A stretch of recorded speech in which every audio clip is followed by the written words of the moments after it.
नमस्ते. आम्ही सगळे हे पर्यटक श्रीनगरमध्ये आहोत आणि कालपासून इथे आम्ही अडकलो. काल जो काही हल्ला झाला त्याच्यामध्ये आम्ही पुण्यातले 12 जण आहोत.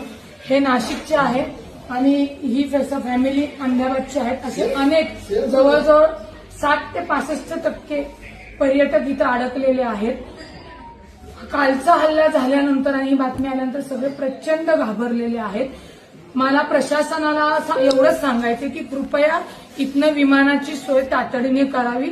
आमच्यासोबत एक टुरिस्ट इथले आहेत की ज्याप्रमाणे हल्ला झाला म्हणून आम्ही सगळे भयभीत झालो, पण इथल्याच टुरिस्ट लोकांनी या नाशिकच्या फॅमिलीला स्वतःच्या हे ते आहेत भैया, आपका नाम क्या है? आदिर भैया म्हणून आहेत. हे यांचे ड्रायव्हर आहेत इथले पर्यटन टुरिस्ट पर्सन. यांना यांच्या घरी नेलं, जेवायला घातलं आणि सुखरूपपणे या हॉटेलमध्ये सुरक्षितपणे आम्हाला ठेवलेलं आहे. या हॉटेलमध्ये नाही म्हणलं तरी 101 जण पर्यटन अडकलेले आहेत. काहींच्या फ्लाईट उद्या आहेत, परवा 13 आहेत, परंतु आजच ही सगळी मंडळी इथनं सुखरूपपणे विमानतळावरून स्वतःच्या घरी गेली पाहिजेत.